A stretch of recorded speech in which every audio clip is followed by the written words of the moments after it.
So 2012லேருந்து 2024 group 4 வரைக்கும் கேட்டிருக்கக்கூடிய கொஷின்ஸிலிருந்து தமிழ் மொழியின் அறிவியல் சிந்தனைகள் இந்த டாப்பிக்கில் கேட்ட கொஸ்டின்ஸ் மட்டும் செப்பரேட்டாக தொகுத்து கொடுத்துருப்பேன். ஸோ இதிலிருந்து ஃபஸ்ட்டு ஒரு கொஸ்டின் பார்ப்போம். வளவன் எவா வானூர்தி என்ற பாடல் வரி இடம்பெற்றுள்ள நூல் எதுனா புறநானூறு ஆகும். வளவன் ஏவா வானூர்தி என்ற பாடல் வரி இடம்பெற்றுள்ள நூல் எதுனா புறநானூறு. ஸோ அதுக்கு அடுத்ததாக பேரண்ட தோற்றம் குறித்த அறிவியல் செய்தியினை குறிப்பிடும் சங்க இலக்கியம் எதுனா பரிபாடல் ஆகும். பேரண்ட தோற்றம் குறித்த அறிவியல் செய்தியினை குறிப்பிடும் சங்க இலக்கியம் எதுனா பரிபாடல். வரிது நிலைய காயமும் என்ற வானத்தில் காற்றில்லா பகுதி கூறும் நூல் எதுனா புறநானூறு. வரிது நிலைய காயமும் என வானத்தில் காற்றில்லா பகுதியை கூறும் நூல் எதுனா புறநானூறு ஆகும்.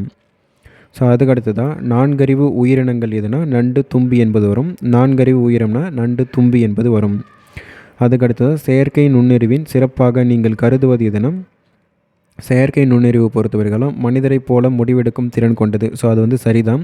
அதுக்கடுத்ததாக கடினமானவற்றையும் முடிக்கும் திறன் கொண்டது, அதுவுமே சரி. அதுக்கடுத்ததாக ஓய்வின்றி உழைக்கும் திறன் கொண்டது. ஸோ இதில் அனைத்துமே சரி என்பது தான் வரும். செயற்கை நுண்ணறிவு பொறுத்தவரைகளும் மனிதரை போல முடிவெடுக்கும் திறன் கொண்டது, கடினமானவற்றை முடிக்கும் திறன் கொண்டது, ஓய்வின்றி உழைக்கும் திறன் கொண்டது. ஸோ அனைத்தும் சரி. அதுக்கடுத்ததான் தேசிய அறிவியல் நாள் என்றைக்கு கொண்டாடப்படுகிறதுனா தேசிய அறிவியல் நாள் என்பது பிப்ரவரி 28 ஆகும். பிப்ரவரி 28 என்பது தேசிய அறிவியல் நாள். ஸோ அதுக்கடுத்ததாக உலகம் உருண்டையானது என்ற அறிவியல் சிந்தனை கொண்ட திருக்குறள் எதுன்னு கேட்டிருக்காங்க. சுயன்றும் ஏற்பின்னது உலகம். உலகம் உருண்டையானது என்ற அறிவியல் சிந்தனை கொண்ட திருக்குறள் எதுனா சுயன்றும் ஏற்பின்னது உலகம். ஸோ அடுத்ததாக தொல்காப்பியர் கூறும் உயிர் வகைகளுக்கான அறியும் ஆற்றலை வரிசைப்படுத்துக. ஸோ தொல்காப்பியர் ஓரறிவிலிருந்து 6 அறிவு வரைகள் வகைப்படுத்தியிருப்பார். ஸோ அந்த ஆர்டர் கேட்டிருக்காங்க. உற்றறிதல், சுவைத்தல், நுகர்தல், காணல், கேட்டல், பகுத்தறிதல். ஸோ இந்த ஆர்டரில் தான் இருக்கும். ஃபஸ்ட்டு ஒன்று பார்த்தோம்னா ஓரறிவு இருக்கிறது உற்றறிதல், இரண்டாவது அறிவு சுவைத்தல் என்பது வரும், மூன்றாவது அறிவு நுகர்தல் என்பது வரும், நான்காவது அறிவில் காணல் என்பது இருக்கும், ஐந்தாவது அறிவில் கேட்டல் என்பது வரும், ஆறாவது அறிவு என்பது பகுத்தறிதல் என்பது வரும். ஸோ அதுக்கடுத்ததான் திணையளவு போதா சிறுபுல் நீர் என்னும் அறிவியல் அணுகுமுறை பாடலை இயற்றியவரை காண்கன்னு சொல்லி கேட்டிருக்காங்க. ஸோ இந்த திணையளவு போதா சிறுபுல் நீர் இந்த பாடல் வரி பாடியவர் யாருன்னா கபிலர் ஆகும். திணையளவு போத சிறுபுல் நீர் இந்த பாடல் வரி பாடியவர் யாருன்னா கபிலர். ஸோ அதுக்கடுத்ததான் அணுவை துளைத்து ஏழ்கடலை புகட்டி குறுக்க தரித்த குரல். ஸோ இது ஔவையார் தான் பாடியிருப்பாங்க. அணுவை துளைத்து ஏழ்கடலை புகட்டி குறுக தரித்த குரல் என்ற பாடல் பாடியவர் யாருன்னா ஔவையார். ஸோ அதுக்கடுத்ததான் கீழ்கண்டவற்றுள் நான்கறிவு உடைய உயிர்கள் எதுனா நண்டும் தும்பி என்பது நான்கறிவுக்கு வரும். நான்கறிவு உடைய உயிர்கள் என்பது நண்டுக்கும் தும்பிக்கும் வரும். அதுக்கடுத்ததான் மனித மூளையில் தண்ணீரின் அளவு எத்தனை சதவீதம் கொண்டதுன்னா மனித மூளையில் 80% தண்ணீர் இருக்கும். மனித மூளையில் தண்ணீரின் அளவு எத்தனை சதவீதம் கொண்டதுன்னா 80%. ஸோ அதுக்கடுத்ததாக தொல்காப்பியத்தில் நாடக பாங்கிலான உணர்வுகளுக்கு இலக்கணம் வகுத்த இயல் என்பது மெய்ப்பாட்டியல் ஆகும். தொல்காப்பியத்தில் நாடக பாங்கிலான உணர்வுகளுக்கு இலக்கணம் வகுத்த இயல்னா மெய்ப்பாட்டியல். ஸோ அதுக்கடுத்ததாக உலகம் உருண்டையானது என்பதை தம் தொலைநோக்கியால் கண்டறிந்து சொன்னவர் யாருன்னா கலீலியோவாகும். உலகம் உருண்டையானது என்பதை தம் தொலைநோக்கியால் கண்டறிந்து சொன்னவர் யாருன்னா கலீலியோ. ஸோ அதுக்கடுத்து தமிழில் வந்த முதல் அறிவியல் இதழ் எதுனா தமிழர் நேசன் ஆகும். தமிழில் வந்த முதல் அறிவியல் இதழ் எதுனா தமிழர் நேசன். ஸோ அதுக்கடுத்து உலகம் உருண்டை என்ற கருத்து எவ்வறிவியல் இடம்பெறும் சொல்லி கேட்டிருக்காங்க.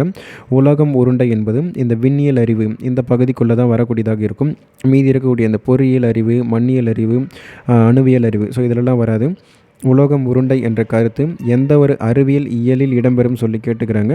விண்ணியல் அறிவு இந்த பகுதிக்குள்ளே தான் வரும். ஸோ அடுத்ததான் அண்டப்பகுதியின் உண்டை பிறக்கும் அளப்பெருந்தம்மை வளப்பெருங்காட்சி ஒன்றுனுக்கொன்றும் நின்றெழில் பகரின் 101 கோடியின் மேற்பட விரிந்ததன. இப்பாடல் வரி இடம்பெற்றுள்ள நூல் எதுனா திருவாசகமாகும்.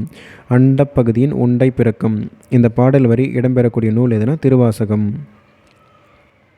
ஸோ அதுக்கடுத்ததாக ஒளியின் திசை வேகத்தை உலகிற்கு வெளிப்படுத்தியவர் யாருன்னா ரோமர் ஆகும். ஒளியின் திசை வேகத்தை உலகிற்கு வெளிப்படுத்தியவர் யாருன்னா ரோமர். ஸோ அதுக்கடுத்ததாக உற்றறிதல் ப்ளஸ் சுவைத்தல் ப்ளஸ் நுகர்தல் இம்மூன்றும் எவ்வுயிர்களுக்கு உரியதுன்னா கரையான் மற்றும் எறும்புக்கு வரும். ஸோ மூன்றறிவு உடைய உயிர்கள் எதுனா கரையானும் எறும்பு தான் வரும். அதுக்கடுத்ததாக அண்டப்பகுதியின் உண்டை பிறக்கம் இவ்வரிகள் இடம்பெற்றுள்ள நூல் எதுனா திருவாசகமாகும். அண்டப்பகுதியின் உண்டை பிறக்கம் இவ்வடி இடம்பெற்றுள்ள நூல் எதுனா திருவாசகம். ஸோ அடுத்ததாக பிரிவெடிப்பு கொள்கையின்படி இப்பேரண்டம் விரிவடைந்து நிற்பதனை கூறும் பாடல் இடம்பெற்றுள்ள நூல் எதுனா திருவாசகமாகும். பெருவெடிப்பு கொள்கையின்படி இப்பேரண்டம் விரிவடைந்து நிற்பதை கூறும் பாடல் இடம்பெற்ற நூல் எதுனா திருவாசகம். ஸோ அதுக்கடுத்ததாக அணுவை தொலைத்து ஏழ்கடலை புகட்டி என்ற கூறியவர் யாருன்னா ஔவையார் தான். அணுவை தொலைத்து ஏழ்கடலை புகட்டி குறுக தரித்த குரல் என்று பாடியவர் யாருன்னா ஔவையார். ஸோ அதுக்கடுத்ததாக குளிர்பதன பெட்டியில் பயன்படுத்தப்படுவது எதுனா குளோரோஃப்ளோரோ கார்பன் ஆகும். குளிர்பதன பெட்டியில் பயன்படுத்தப்படுவது எதுனா குளோரோஃப்ளோரோ கார்பன். ஸோ அதுக்கடுத்து உயிர் வளிப்படலத்தை சிதைப்பதில் பெரும்பங்கு வகிப்பது எதுனா ஸோ இந்த குளோரோஃப்ளோரோ கார்பன் தான்.